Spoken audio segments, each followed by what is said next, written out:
like I just like creating worlds. Like I blame the tism, my lord.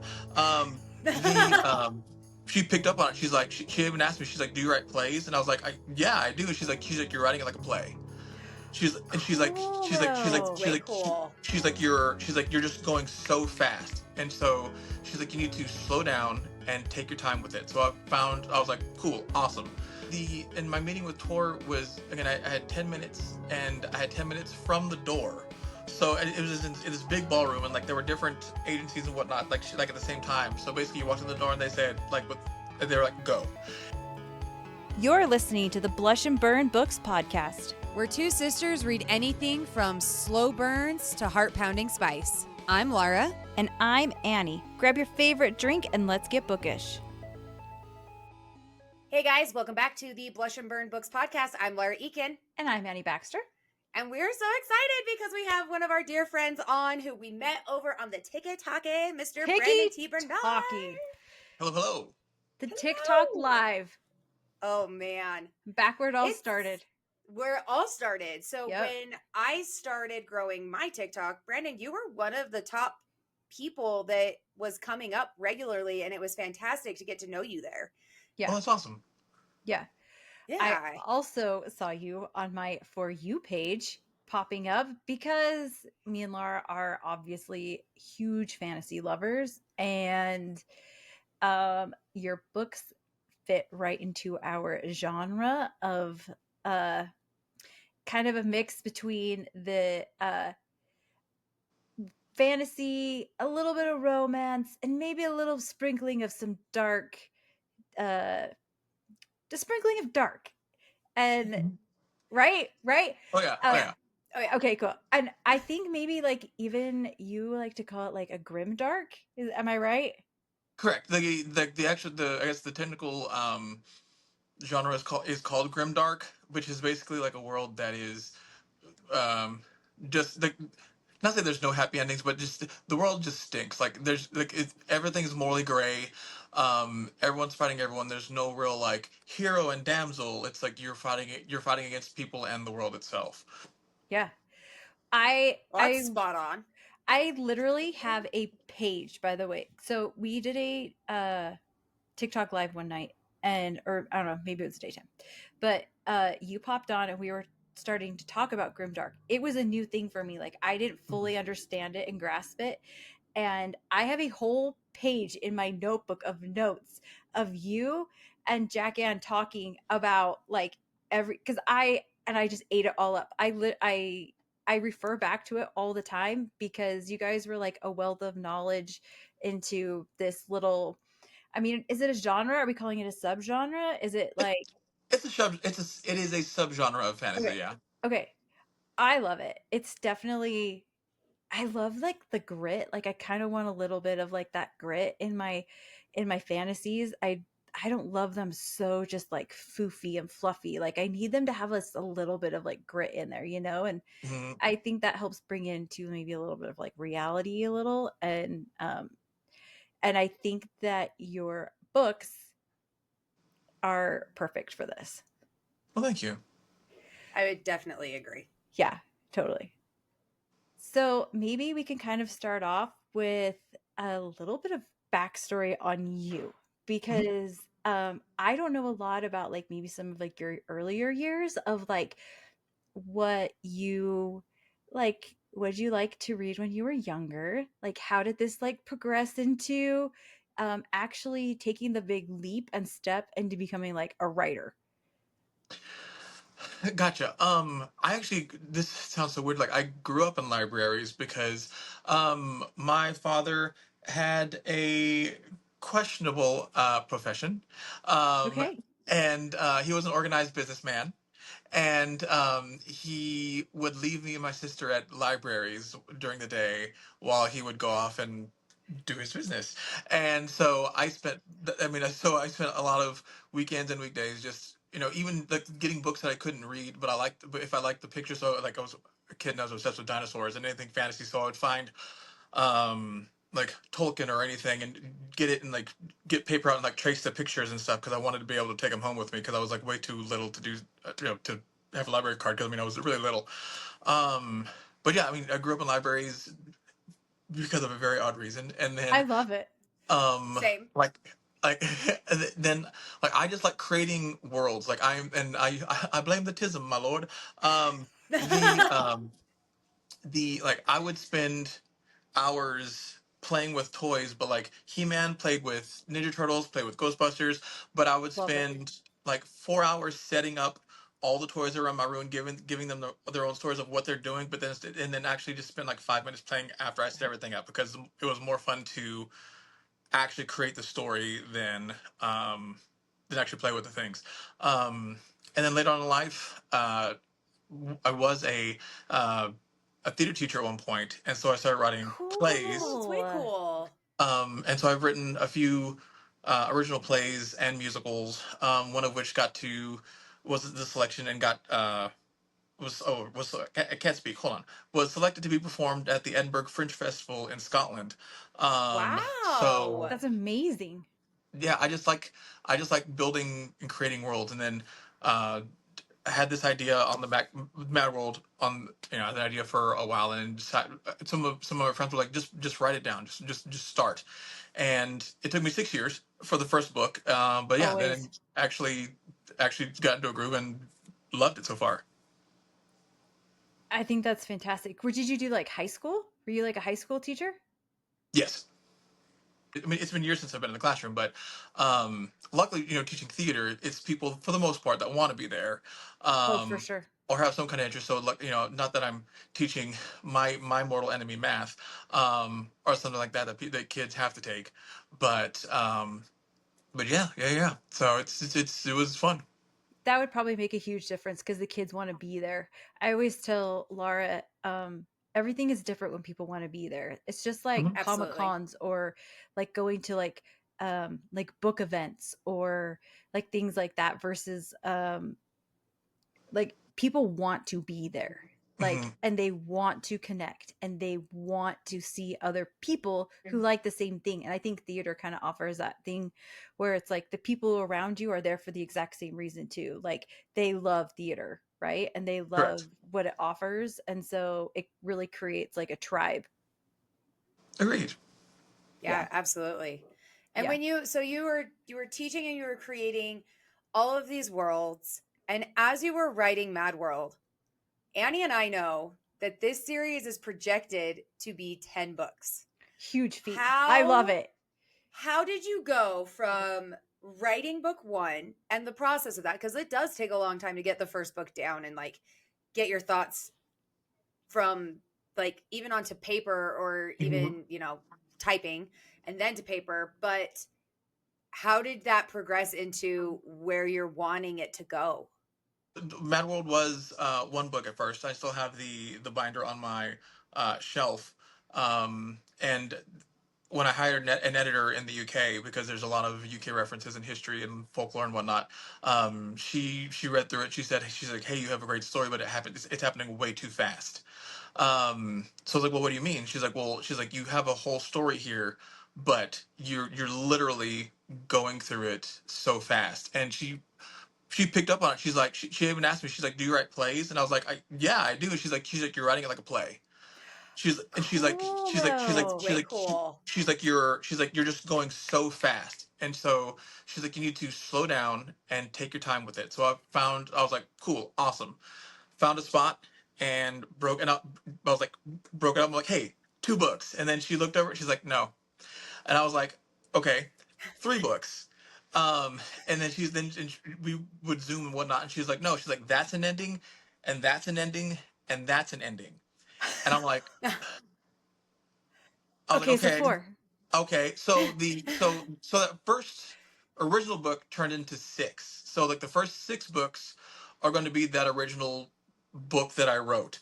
And then 7 through 10 have has become like the second arc that has spawned off of what I've written, because I'm like it can end at 6, but then I'm like, well, there's another story to tell, and I might take a break and write some of the other things that I want to write in between there. So, Mhm. but yeah, the first arc is 6 books, and 5 and 6 are coming out next year because I'm forcing myself to.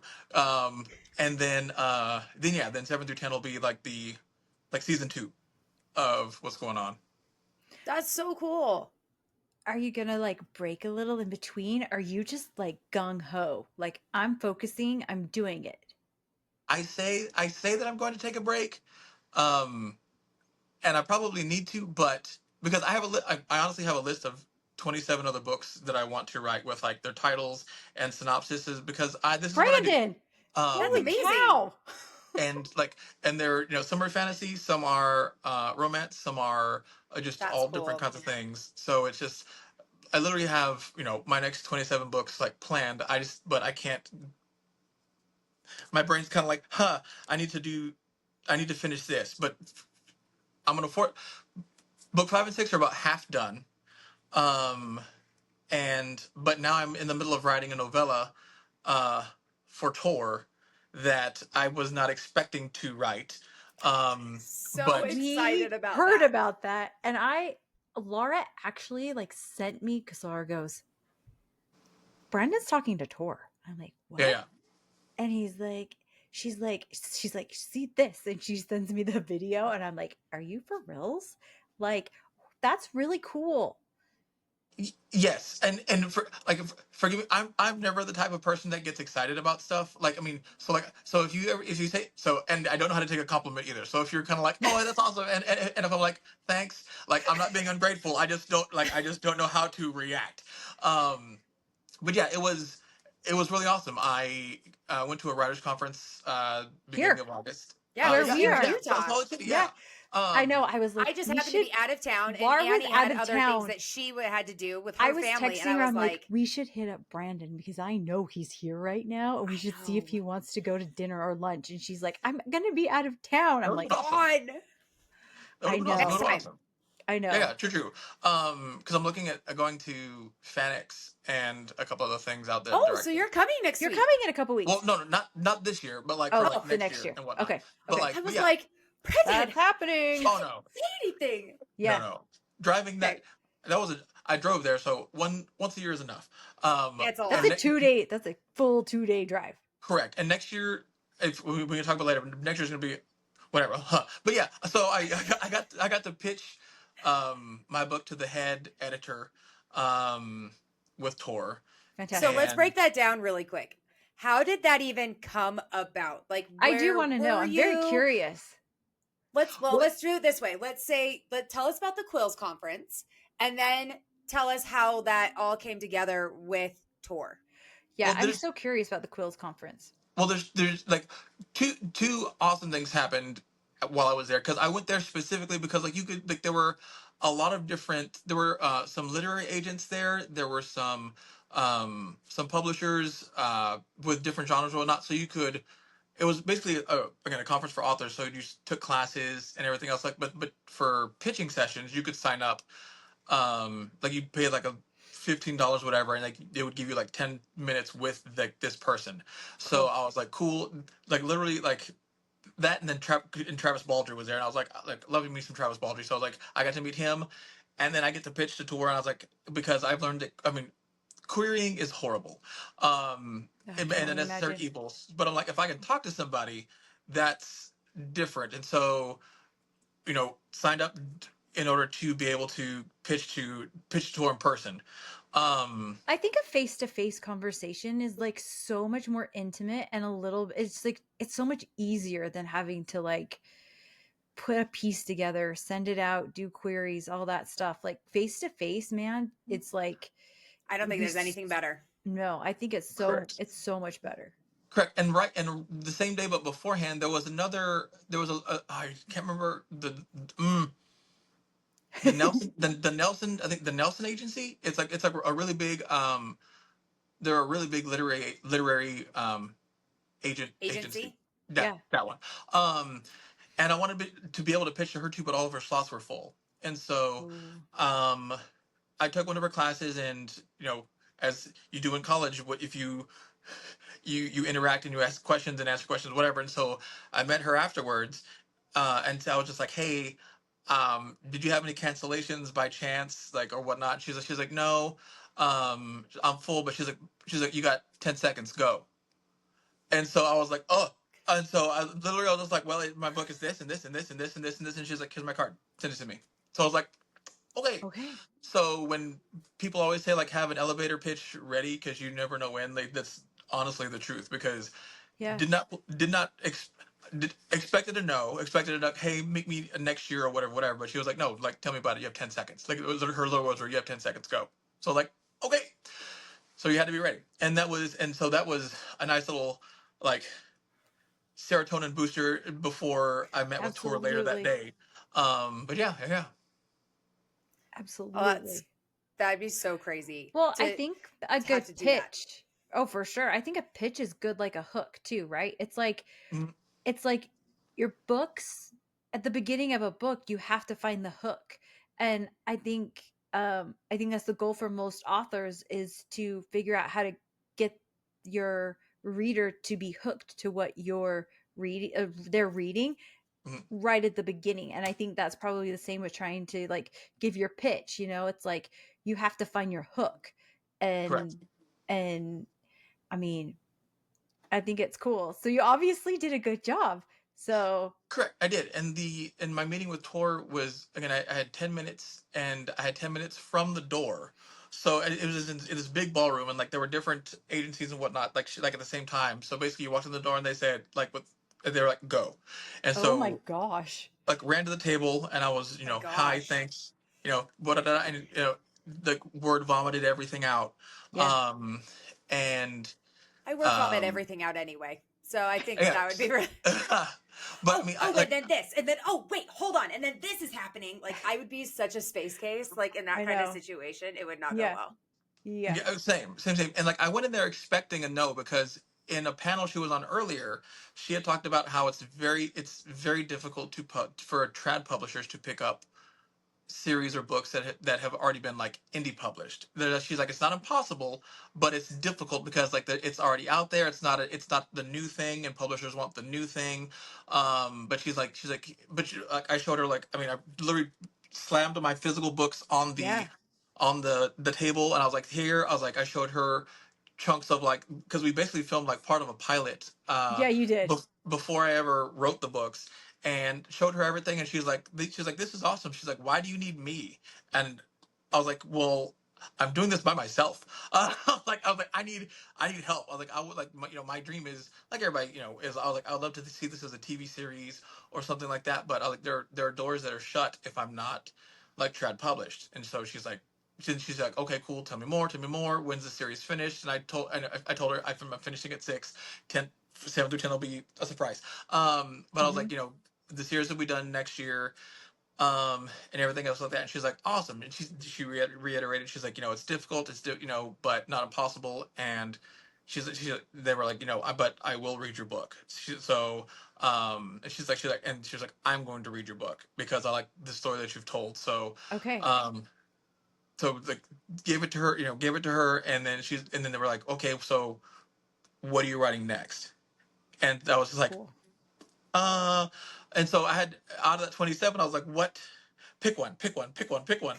And so pitched a completely different series. Thankfully, I said novellas. I was like, hey, like, I'm gonna do a series of novellas, kind of like, dark fairy tales that are like the MCU. Like, each of them are like standalones, but they all come together in a big book at the end. And she's I like, love that. is it done? And I was like, it can be. And I was like, it's in the outline phases. Um, and she's like, well, me. She's like, I want to read that too. And so I was like, okay, awesome. And yeah, so I put a pause on book 5 and 6 of Mad World, and I'm writing the first novella in this new series. And yeah, while Tour is currently, they said to give them like 3 months because they're busy to get through Mad World. So they're like, whenever Yeah, sure. book your first novella is done, send it to us. So I'm literally not racing through, but racing through this story, so that way I can be like, here it is, yay. But yeah. So let me ask you this, as a creative mind, because we were talking about, you said that when you were rocking with your tism. I say that all the time with She my does. ADD moments, because I also have a child who's like high on the spectrum, and I go, we're risen with the tism today, it's fine. But we We do it as an inside joke here at our house. But when you have that like straight focused mind, especially on a series that is so widespread, how difficult is it to be like putting a pin in that and jumping over here? Because it is hard in our house to do that. And I can only imagine how hard it would be when you have this giant story that it just is all consuming to be like, hold on, your words matter, but they need a second. I have to go here. I literally put a pin in it. So like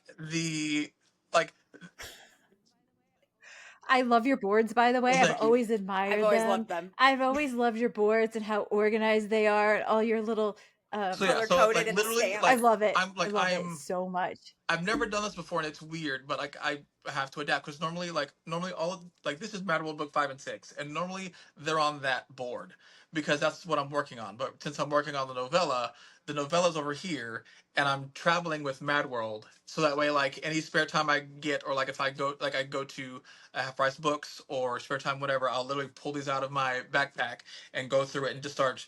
Because it's like again, it's I just start like going through chapters and like working on like the outline and everything. So it's still happening because I can't, like you said, like I can't get rid of it. Like it's until it's done. But since I'm solely writing one of them, I have to keep that on the literally just like on simmer in the back burner at the same time. Yeah. Yeah, but creating a new world is like Oh, exciting too, though. Like I would think that would even be like a little bit invigorating because, like, to me, there's like, I mean, I have a household of dungeon masters D&Ders. and D&Ders at my house, and like at my house when we're like creating a new campaign, it's like new campaign is coming in, and like they're like talking about it, and they're like one of my kids is a dungeon master, and it's all about creating the new world that we're you have like your outline, but he's going to create like the whole world that's going in, and then he's going to start creating lore behind it, and you better believe that there is extra lore pertaining to every little piece he can add lore to. And so much so, the other day he told me that when he has a child and he names it, he's going to write a book of lore pertaining to this kid's name. So we're deep in it here. that's awesome. We're very deep in the world building aspects at my house. So I understand this notion of world building, and I just think it's like Thank you. so Yeah, fantastic. it is, and it's well, actually, it's actually refreshing because I have been stuck in Mad World since 20, when's that? Since like almost like 2014. So even though it took me so long to write the first book like on and off, and then it changed to multiple books. This is actually a nice little break because it is a completely new world, new rules. Whereas like once you're on book 4, again, which is why I have my detective boards. I have to remember like one of my favorite TV shows is Lost, and some people can't stand that, but I love it because there are things that happen in episode 1 that come back in like episode 3, and you're kind of like, oh my gosh, it was there. It was there the entire time. So like Freaking love that. these, I mean, there are. So that's the way I like to write. So I have to go back and look at what I wrote down because I'm like, okay, and I'll put sticky notes other places. I'm like, okay, I mentioned this, and this is gonna happen in book 7, and this is gonna happen in book 8. So it takes a while to write these because I have to go back and fact check myself to make sure I covered everything. So like this novella is actually really refreshing because I'm like, there is nothing I have to worry about except for these words I'm writing right now.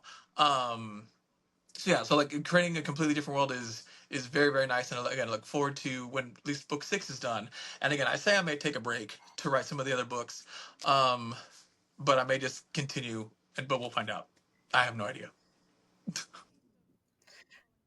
Okay, so kind of following along those same lines then. Okay, so what do you think you're doing a little bit different about this book and world that like maybe you've learned from doing like this other series? Because now you're kind of like, now you're starting another one and you're kind of like, oh, now I kind of learned like like, you know, Mhm. she would like, you wrote the one book like a one whole one, and the girl's like, hey, you should break this down. Like, have you learned a couple of things like along the way that you're like, I'm gonna take and move into this because I've already like learned how to deal with I that think with the first series? yes, even with the just within like Mad World itself, because I would like basically write in three passes. Like I would write what happens and little details and stuff like that, and then I would do another another passage just to like check dialogue and everything and like alter dialogue and whatnot, and then I would do a third pass of what I call the census pass, where it's like all the world, like the world building happens, where it's like I hate info dumping, but it's like they tasted this, they smelt this, they felt this, and that kind of thing. So that third pass is like where like the world comes to life. And so as I've written these, especially book four, I've been able to do one pass and realize like, okay, like I can do it in one pass. I just have to be conscious of it. So again, in this one, I get to, since it's thankfully it's significantly shorter, I can do it all in one and know that like, like I need to be able to add those sensory like the well, just the sensory elements and whatnot, and have the Absolutely. conversations out loud so it doesn't sound weird or wrong or stilted like while I'm writing it. Whereas before I would do a separate pass for each one, so I've gotten much more efficient. For sure. Sensories can make or break a book, I think, too, a little bit. Like like because there's Hmm. always like a medium ground there, right? Where because like you can over describe at the same time as under describing. So it's like Yeah. this balancing act of constantly trying to like world build at the same time as trying to explain how people are feeling and what they're seeing. And so there's like a constant balance of all those elements that you're Correct. And I trying to think put one of together. the again, I don't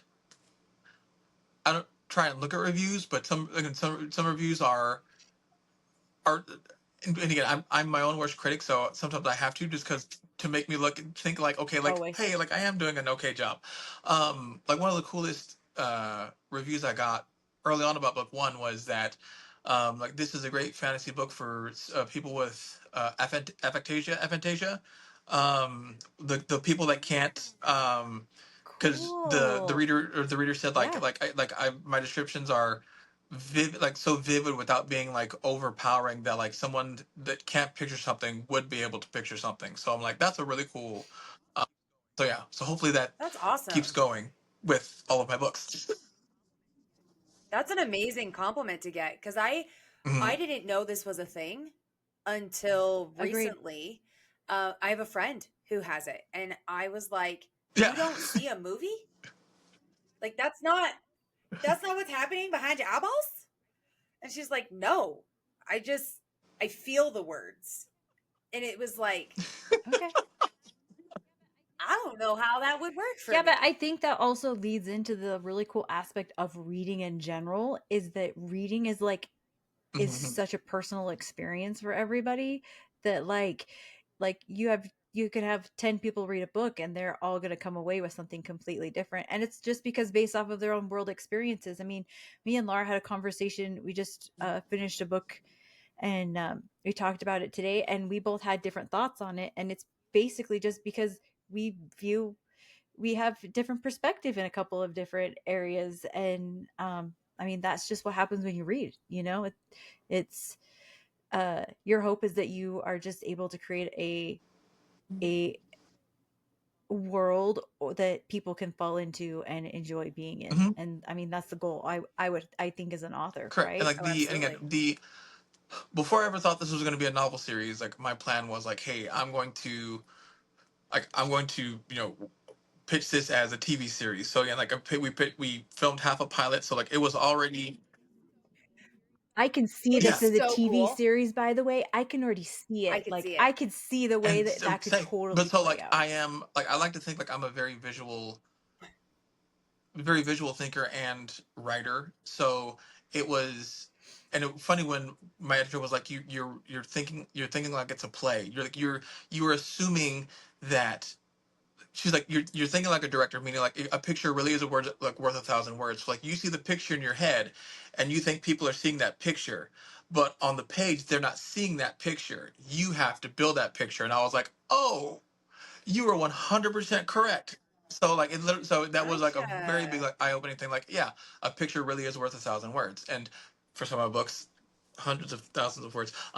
But correct. And then it expands. Yeah, but I love when someone can tell you something like that and then it changes your whole Oh yeah. perspective on what you're doing, right? Like we did a interview Hmm. with Demi Winters, and it was fantastic. And she mentioned that when she got an editor, when she got picked up, she got an editor, and she was telling her things like it's very different if you have a villain and you can actually Hmm. see the villain's perspective versus not. It can Oh yeah. change the whole dynamic of a story. And like if you know what's happening in the villain's head or whatever versus not, it changes everything. And she just mentioned that, and I've always just remembered this, that um people will tell you something and then you'll never be able to see Hmm. something at the same ever again, and that's what's cool about having editors, and I mean even beta readers. Like um what's that like for you? Actually, let's move into that really quick. What's that like doing like doing some like alpha, beta, and I arc don't. reading? What's that like? I tried Okay. once, and through some other TikTokers who helped me find like people that to sign up, and like through book funnel and whatnot.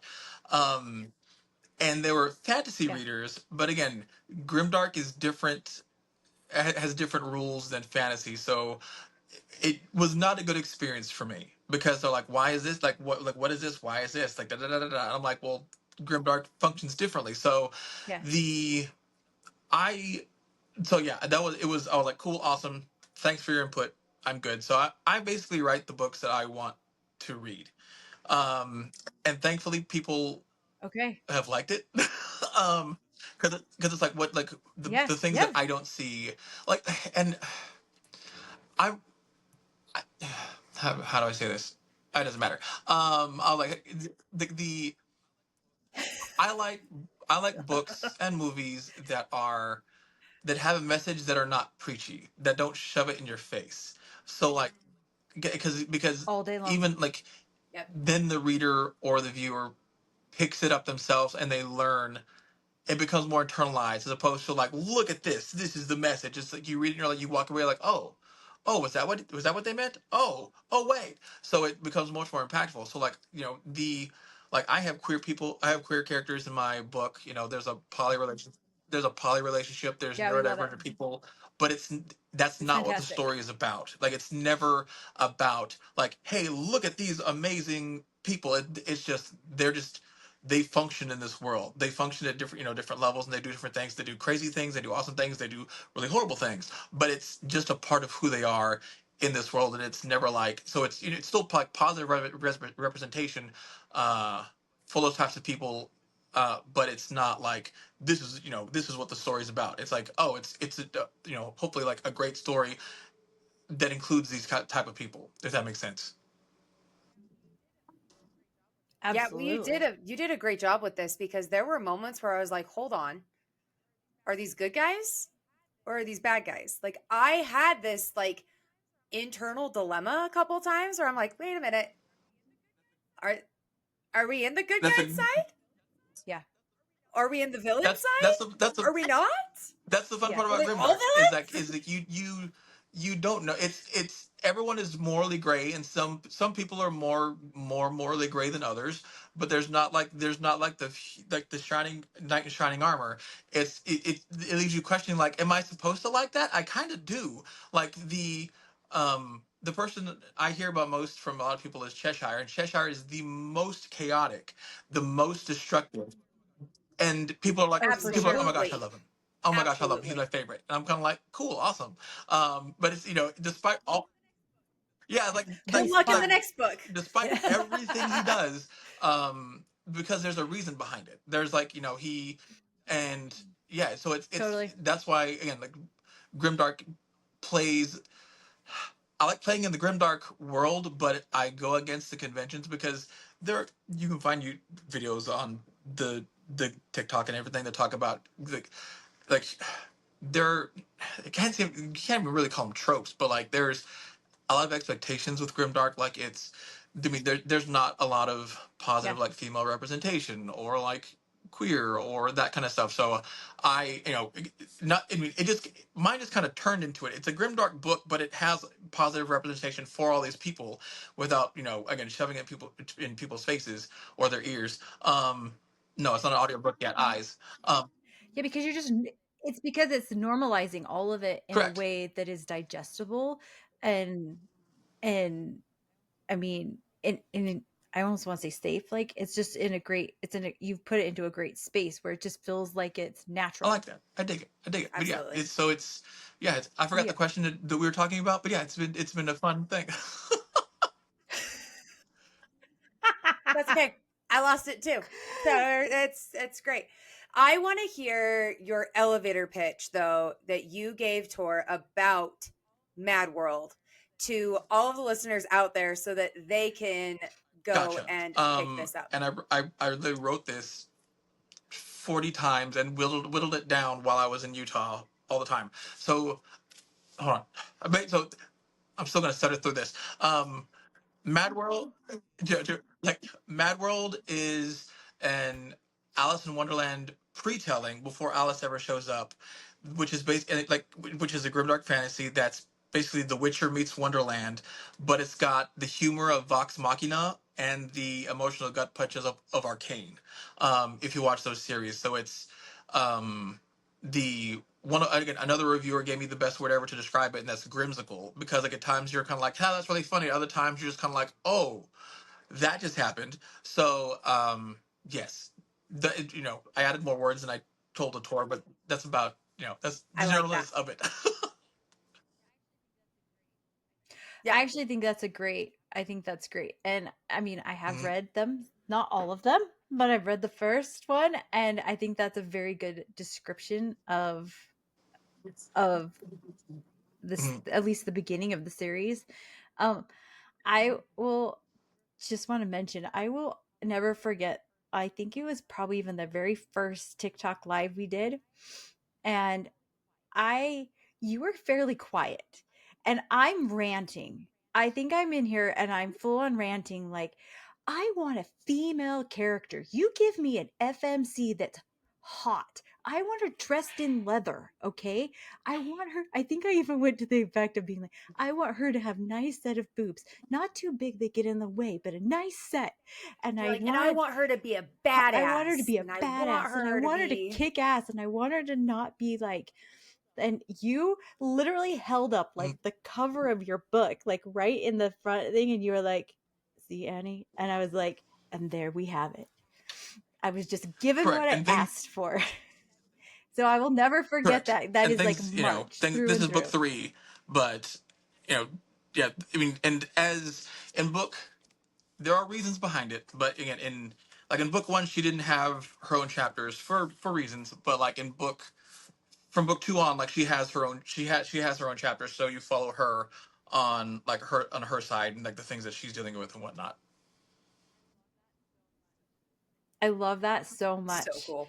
I love that they all get their own little piece, and I love having multiple POVs just for the simple fact that I just think it helps create a little bit more of a dynamic story, and I think it even can actually give your world and story a little bit more depth, because you get to actually I think as a writer that'd be great, because you get to like actually put yourself into, you got to like switch, you're like, okay, now I'm this person, okay, now I'm this person. It's almost like even like method acting, I would think, in a way where you're like, okay, I have to change myself while I'm writing this POV. Yes, and like for like a lot of times I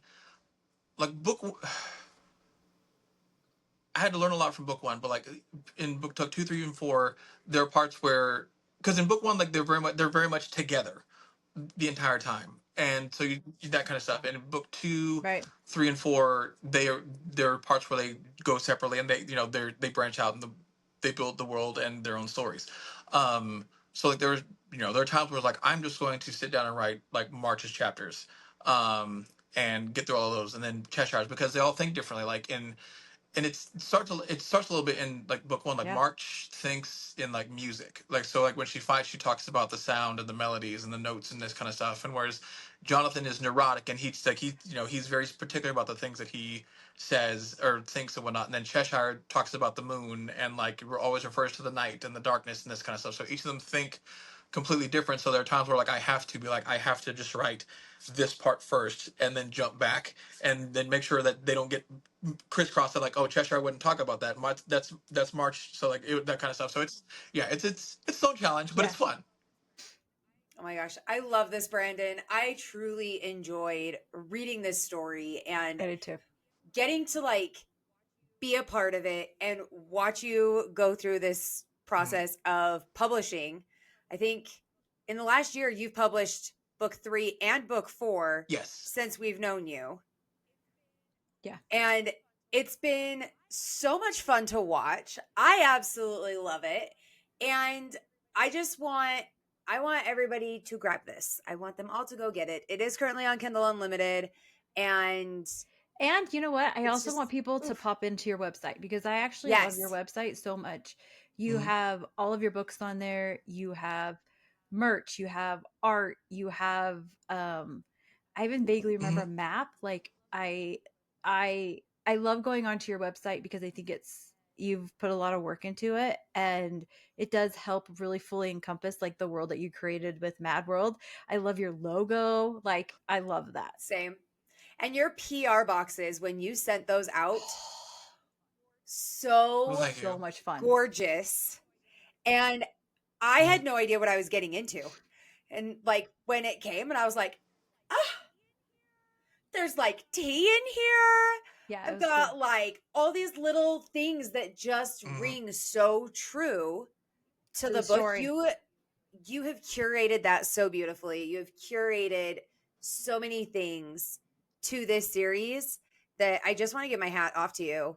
Yeah, you put In a a lot of work into it. Cheshire or in a Jonathan way, and truly just like encompass all of it because it was just so beautiful. It was, for sure. Well, thank you. Yeah, and they've only gotten bigger, not bigger, but it's bigger, or expanded since then. Because now this is my challenge to myself for this week. Actually, is to actually put my PR boxes on my website. Because like I've made each box to, like specific to each book. So like each box comes with I've made new teas. Each box comes with like different stickers, different postcards, different art, different like trinkets, different everything. So like I've made one for all 4 books, and then because I like to do stuff like that besides write, or instead of write when I should be writing. Like I've already made the things for books 5 and 6. So I just need to do the thing, because I can do a lot of things. My big weakness is actually marketing myself. We're not supposed to be doing the number one thing that we're really supposed to be doing. I know. Our We brain jump wants to to the go do third thing something down the different. list. Yeah, we always go to the third thing on the list. It's for never the sure. first thing. It's Nope. never this is my top priority of the day. And then you go get your cup of coffee and you're like, we're going to start on the third. Facts. That's Good the job. job for tomorrow, Annie. That's tomorrow. That's tomorrow Brandon's job. It's I'll fine. let her have to figure that out. So, Brandon, we're so grateful that you came on today. Where can everybody find you in the social media and internet world? Oh my word. I'm mostly on the TikTok, and it's author BTB. So like, follow, subscribe, all the things. All the And things. All the there's a link on there, or my website is madworldwonderland.com. That's where there's a link to the books on Amazon. Soon my PR boxes. There's art. There's Spotify playlists for each book. There is an interactive map where like you can go move your mouse, and like you can click on places and the map will expand and like show you different art in different places. So cool. So those are the 2 main places I'm at. Also need to get better at Instagram, but that's author Brandon T. Bernard there, because someone else took author BTB, which is just rude. Rude. But yeah, but those are Jeez. yeah. So website, TikTok, Instagram are the three places that can mostly be found.